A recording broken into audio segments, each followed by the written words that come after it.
January 26th, 1945. Holtzwihr, France. The Colmar Pocket.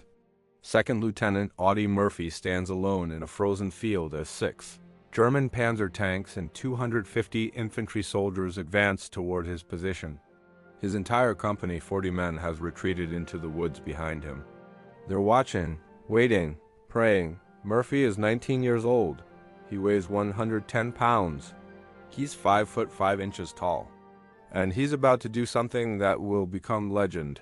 Behind him, an American M10 tank destroyer sits burning after taking a direct hit from German artillery. Ammunition inside is cooking off, exploding randomly. The vehicle could detonate completely at any second. Most soldiers would run. Murphy climbs on top of it. He swings the tank destroyer's .50 caliber machine gun toward the advancing Germans and opens fire. For the next hour, standing on a burning vehicle loaded with high explosives, wounded in the leg, Audie Murphy will hold off an entire German battalion by himself. He'll kill over 50 enemy soldiers. He'll direct artillery fire so close that shells land within yards of his position. And he'll refuse to retreat even when German soldiers get within 10 yards of his position. When his ammunition runs out, Murphy will calmly climb down from the burning vehicle, walk back to his company through machine gun fire, refuse medical treatment for his wounds, and lead a counterattack that drives the Germans back. For this action, he'll receive the Medal of Honor. But here's what makes Audie Murphy's story even more incredible. This wasn't a one-time moment of heroism. This was just the most dramatic example of who he was. By age 19, Murphy had already earned over 20 medals for valor. By the end of the war, at age 20, he'd be the most decorated American soldier in history, 33 awards and medals.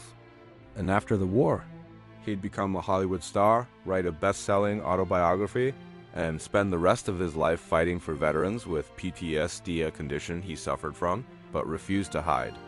This is the story of Audie Murphy, the sharecropper's son who became a legend, the boy who lied about his age to join the army, and the warrior who proved that courage doesn't come in a particular size. Section 1.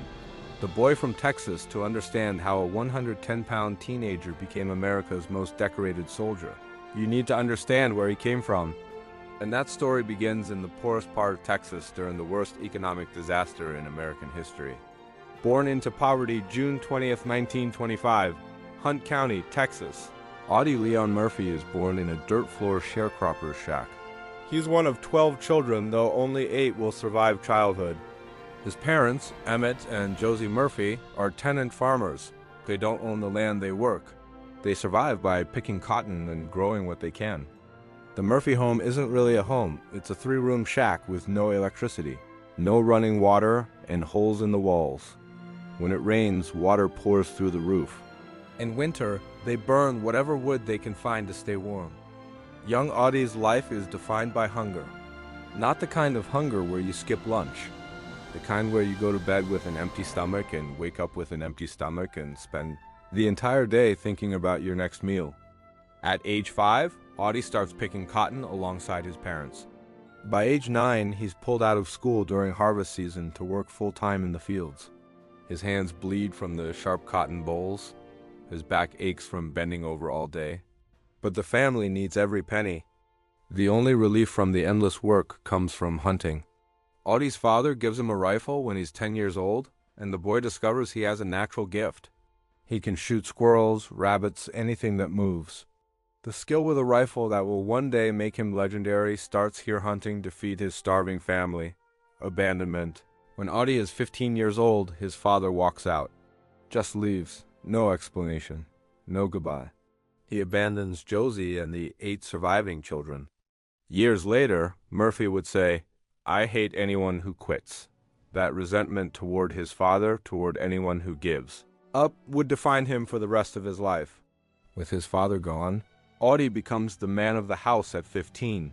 He quits school permanently. He'd only made it to 5th grade anyway, and works whatever jobs he can find. He picks cotton. He works at a gas station. He does odd jobs for neighboring farms, but it's never enough.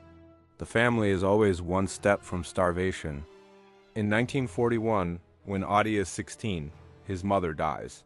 Josie Murphy was 42 years old, worn out from poverty, childbirth, and endless work. Her death devastates Audie. Now he's an orphan. His siblings are scattered to relatives. Audie bounces between family members, never really belonging anywhere. He takes whatever work he can find, sending money to help support his younger brothers and sisters. And then, on December 7th, 1941, everything changes. I want to fight. The Japanese attack Pearl Harbor. America enters World War II. Audie Murphy, now 16 years old, though he looks 12, decides he wants to join the military. His older sister, Corinne, helps him falsify his birth certificate, claiming he was born in 1924 instead of 1925. Murphy first tries to join the Marines. The recruiter takes one look at him, this tiny, malnourished teenager, and rejects him. Too small, too young looking. Murphy tries the Navy, rejected. Too small. Finally, he tries the Army. At first, they reject him too, but the Army is desperate for men. They lower their standards. And on June 30th, 1942, Audie Leon Murphy is inducted into the United States Army. He stands 5 feet 5 inches tall. He weighs 110 pounds. His uniform hangs off him like a tent. Other soldiers mockingly call him Baby and Miyit, but Audie Murphy has something those bigger men don't have. He knows how to shoot. He knows how to survive. And he absolutely refuses to quit.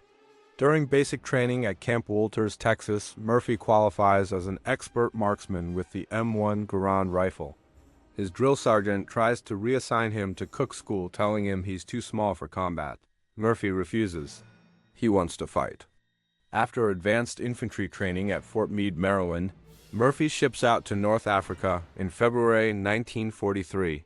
He's assigned to Company B, 5th 10th Infantry Regiment, 3rd Infantry Division, a unit that will see some of the heaviest combat of the war. When Murphy arrives at the replacement depot in Casablanca, he's still wearing an oversized uniform and looks like a kid playing soldier. Veterans laugh at him. One sergeant takes one look and says, "Send the kid home before he gets hurt." But Murphy doesn't go home. He goes to war. And he's about to prove that size doesn't matter when you have courage. Section 2. Baptism by Fire. July 10th, 1943. Sicily. Operation Husky. Audie Murphy experiences combat for the first time when his unit participates in the Allied invasion of Sicily. The 3rd Infantry Division lands at Licata on Sicily's southern coast and begins fighting inland. For many soldiers, the first combat experience is traumatizing: the noise, the chaos, the fear. Murphy later writes, "I had been taught to kill or be killed. So I killed, but something surprising happens. Murphy is good at war. Very good." While other soldiers freeze under fire, Murphy stays calm. While others panic, Murphy thinks tactically. While others hesitate to shoot, Murphy eliminates threats efficiently. His fellow soldiers begin to notice. This tiny teenager they'd mocked is a natural killer. September 1943, Salerno, the first kills. On September 9th, Murphy's unit participates in Operation Avalanche, the Allied invasion of mainland Italy at Salerno. The landing meets fierce German resistance. A few days later, Murphy is on a scouting patrol along the Volturno River with 2 other soldiers. They're moving quietly through dense brush when suddenly machine gun fire erupts. One of Murphy's companions is cut down instantly, killed. The other soldier dives for cover. Murphy doesn't freeze. He doesn't panic. He pulls out a hand grenade, gauges the distance to the German machine gun nest, and throws. The grenade lands perfectly, killing 2 Germans. Murphy follows up with rifle fire, killing 3 more. These are Murphy's first confirmed kills. He's 18 years old. That night, back at camp, the other soldier asks Murphy, "How do you feel about killing those men?" Murphy's response is cold, practical. "I don't feel anything. They were trying to kill us." This emotional detachment, this ability to compartmentalize, will allow Murphy to become an extraordinarily effective killer, but it will also haunt him for the rest of his life. October 1943, the tank killer. Near Mignano, Italy, Murphy's company is pinned down by a damaged German Mark IV tank. The tank crew is trying to repair it. If they succeed, the tank will slaughter Murphy's entire company. Someone needs to destroy that tank.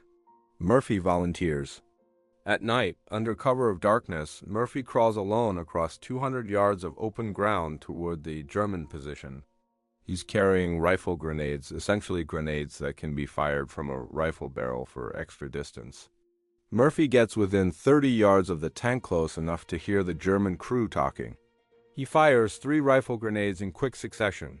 The first disables the tank's treads. The second and third penetrate the armor. The tank explodes. Murphy earns his first Bronze Star with V device for valor. The pattern emerges. Over the next year, a pattern develops. Whenever Murphy's company faces a seemingly impossible situation, Murphy volunteers to solve it. Usually alone. German machine gun nest pinning down the company? Murphy crawls forward and destroys it with grenades. Enemy position too well defended for a frontal assault?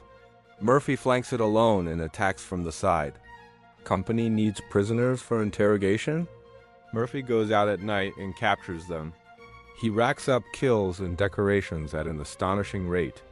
By early 1944, Murphy has killed dozens of German soldiers. He's been promoted to sergeant, and his reputation is spreading both among his own men and the enemy. August 1944, southern France, the explosion. On August 15, 1944, Murphy participates in Operation Dragoon, the Allied invasion of southern France. His unit lands near Ramatoul on the French Riviera. This is where Murphy's legend truly begins. 3 hours after landing, Murphy's company is pinned down by a German machine gun nest on Pillbox Hill. Men are dying. The advance has stalled. Murphy doesn't ask for permission. He doesn't wait for orders. He crawls back down the hill, borrows a .30 caliber machine gun from the weapons platoon, and with his best friend, Private Laddie Tipton, crawls back up to find a firing position. They kill 2 German defenders. They exhaust their ammunition. Then they charge the German trench with carbines and grenades. A German soldier in a nearby foxhole waves a white flag. Tipton, Murphy's closest friend, the one person Murphy has allowed himself to care about, rises to accept the surrender. The German shoots him dead. Murphy goes berserk. He grabs an abandoned German MG-42 machine gun, charges along the hillside firing from the hip, and kills every German in sight. He's throwing grenades with his free hand while spraying machine gun fire. He clears the entire hillside alone. Murphy later writes, "I cannot remember how many men I killed. I only know that I wanted to kill all of them." For this action, Murphy receives the Distinguished Service Cross, the second highest award for valor in the U.S. military. But something has changed in Murphy. Watching Tipton die his one true friend breaks something inside him. From this point forward, Murphy refuses to get close to anyone. He isolates himself. He becomes a soldier fighting his own private war. And he becomes even more ruthless. Section 3. The Burning Tank Destroyer by January 1945. Audie Murphy has been in combat for nearly 2 years. He's been wounded once by mortar shrapnel, once shot in the hip. He's killed hundreds of enemy soldiers. He's been promoted to second lieutenant, a rare battlefield commission for someone who started as a private. His company, Company B, 5th Infantry Regiment, has been reduced to about 40 men. Everyone Murphy knew from the early days is dead, wounded, or transferred. He's been fighting so long that he's emotionally numb. "I have isolated myself as much as possible," Murphy writes in his diary. "I feel burnt out, emotionally and physically exhausted. But the war isn't over, and Murphy's greatest test is about to come."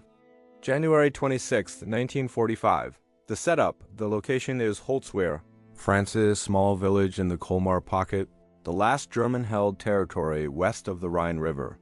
The Allies are pushing to eliminate this pocket and open the way for the invasion of Germany. Murphy's company is tasked with holding a critical position, a frozen field on the edge of the woods. Intelligence reports suggest German forces in the area are weak. The position should be safe. Intelligence is wrong. At 2 p.m., Murphy spots movement in the tree line across the field. Then more movement. Then the distinctive shape of panzer tanks. 6 German tanks supported by approximately 250 infantry soldiers are advancing directly toward Murphy's position. Murphy immediately realizes the situation is hopeless. His 40 men are armed with rifles and a few machine guns, nothing that can stop tanks. If they stay in the open, they'll be massacred. Murphy orders his men to fall back into the woods. He'll stay forward with a radio and field telephone to direct artillery fire and cover their withdrawal. The men retreat. Murphy remains alone in the field as 6 tanks and 250 German soldiers advance toward him. The artillery. Murphy gets on the phone to the artillery battalion and starts calling in coordinates. Shells begin to rain down on the advancing Germans. Explosions tear through their ranks. Men fall. But the tanks keep coming. Murphy adjusts fire. Drop 50 yards. Fire for effect. More shells. More dead Germans. But still they advance. One of the American M10 tank destroyers positioned near Murphy takes a direct hit from German tank fire. The crew bails out as the vehicle catches fire. Ammunition inside begins to cook off, popping and exploding randomly. Most soldiers would run from a burning vehicle loaded with ammunition. Murphy sees an opportunity. On top of the burning tank, Murphy sprints to the burning M10 and climbs on top. The .50 caliber machine gun, mounted on the turret, is still functional. Murphy swings it toward the Germans and opens fire. The .50 cal is a beast of a weapon firing rounds capable of punching through engine blocks and light armor. In Murphy's hands, it becomes a scythe cutting through the German advance. Murphy fires in controlled bursts 3 to 5 seconds, then shift position, then fire again. Every burst kills or wounds Germans. Bodies fall in the snow.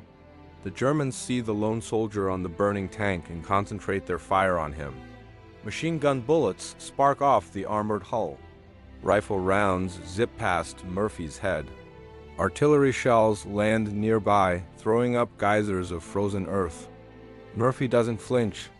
He keeps firing. Inside the burning tank destroyer, ammunition continues to explode. The vehicle could detonate completely at any moment. Murphy ignores it. The artillery danger close German infantry starts to flank Murphy's position. They're getting closer 50 yards, 40 yards, 30 yards. Murphy calls the artillery battalion. Give me everything you've got. Bring it in close. The artillery officer asks, how close? Bring it in on my position, Murphy responds. We'll hit you. Just do it. Artillery shells begin landing within 50 yards of Murphy. Then 40 yards, then 30 yards.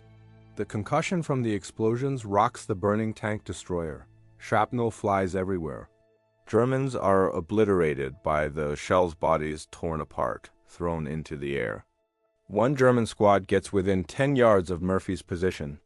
Murphy swings the .50 cal toward them and cuts them down at point-blank range. The wound, a German bullet, strikes Murphy in the right leg just above the ankle. Blood soaks through his boot. The pain is intense. Murphy ignores it and keeps firing. Sir, you need to pull back. One of his men yells from the woods. Murphy doesn't respond. He keeps firing. For over an hour, Murphy holds that position. One man, against 250 Germans and 6 tanks, standing on a burning vehicle that could explode at any second, wounded, calling artillery fire down on his own position. The German advance finally breaks. They've lost over 50 dead and wounded. The tanks, unable to advance through the artillery barrage and machine gun fire, begin to reverse. Murphy's ammunition runs out. The .50 cal clicks empty. That's when the burning tank destroyer finally explodes. Murphy jumps off just seconds before the vehicle detonates in a massive fireball. He limps back toward the woods, bleeding from his leg wound, covered in soot and blood. When he reaches his company, his men stare at him in stunned silence. They just watched him do something that should be impossible. Murphy refuses medical treatment. Get ready, he tells his platoon sergeant. We're counterattacking. Still bleeding, Murphy leads his company forward. They charge across the frozen field and drive the remaining Germans back nearly a mile, killing or wounding 50 more enemy soldiers. By nightfall, the position is secure. The German advance is stopped. Audie Murphy has saved his entire company. By himself. Section 4. The most decorated the action at Holzwehr makes Audie Murphy a legend. His company commander immediately recommends him for the Medal of Honor. The recommendation is approved at every level: company, battalion, regiment, division, corps, army. On June 2, 1945, 1 month after Germany's surrender, Murphy receives the Medal of Honor at a ceremony in France. He's 19 years old. But the Medal of Honor is just the most famous of Murphy's awards. By the end of World War II, Audie Murphy has earned Medal of Honor, Distinguished Service Cross, 2 Silver Stars, Legion of Merit, 2 Bronze Stars with V device, 3 Purple Hearts, 2 Presidential Unit Citations, French Croix de Guerre with Palm, French Legion of Honor, French Croix de Guerre with Silver Star, Belgian Croix de Guerre, and 16 other medals and awards, 33 total awards. The most decorated American soldier of World War II, and by many accounts, the most decorated enlisted soldier in American military history. By the numbers, Murphy's combat record is staggering. 3 years of active combat. Participated in 9 major campaigns across North Africa, Sicily, Italy, France, and Germany. Killed an estimated 240+ enemy soldiers. Wounded 3 times, rose from private to first. Lieutenant entirely through battlefield promotions. Turned down every opportunity for a safe rear echelon assignment. One fellow soldier later said, "Murphy wasn't fearless. He was just more afraid of looking like a coward than he was of dying." The hidden cost. But Murphy pays a price that isn't visible on his uniform. He suffers from what was then called combat fatigue or shell shock, what we now call post-traumatic stress disorder, PTSD. Murphy later admits he can't sleep without a loaded pistol under his pillow. He has nightmares every night, reliving battles, seeing the faces of men he killed, watching his friends die over and over. He startles at loud noises. He struggles with depression. In 1945, there's no treatment for PTSD. There's barely even acknowledgement that it exists. Soldiers are expected to just get over it and move on with their lives. Murphy tries. But the war never really leaves him. Section 5. Hollywood in Aftermath. In July 1945, Life magazine puts Audie Murphy on its cover with the headline, "Most Decorated Soldier." The photo shows a baby-faced kid in uniform covered in ribbons. Americans are captivated. Movie star James Cagney sees the Life magazine cover and invites Murphy to Hollywood. Cagney offers to pay for acting lessons and help launch Murphy's career.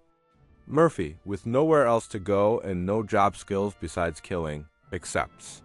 The Hollywood years, Murphy's transition to Hollywood is rocky. He has no acting experience. His Texas accent is thick. He's painfully shy off the battlefield. For the first few years, he gets only small roles. He lives in poverty in Hollywood, sleeping in a converted garage that he calls "my cigar box." He survives on the small disability checks from his army wounds. But gradually, Murphy improves as an actor.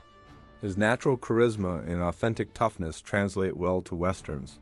He becomes a star of B-movies and TV westerns, eventually appearing in over 40 films. His biggest role comes in 1955 when he plays himself in To Hell and Back, a film adaptation of his best-selling autobiography. The movie becomes Universal Pictures' highest-grossing film for nearly 20 years. But even as a movie star, Murphy struggles with his demons. The fight for veterans. One thing Murphy refuses to hide is his PTSD. In an era when mental health is taboo, Murphy speaks openly about his nightmares, his depression, his inability to readjust to civilian life. He testifies before Congress advocating for better mental health treatment for veterans. He becomes one of the first celebrities to openly discuss PTSD, helping to destigmatize the condition. Murphy also remains active in the Army Reserve, eventually rising to the rank of major. He mentors younger soldiers and veterans, always willing to talk about his experiences. But privately, Murphy struggles with addiction, sleeping pills, prescription drugs, anything to quiet the nightmares. His marriage falls apart. He has financial problems despite his Hollywood success. The war that made him famous also destroyed him.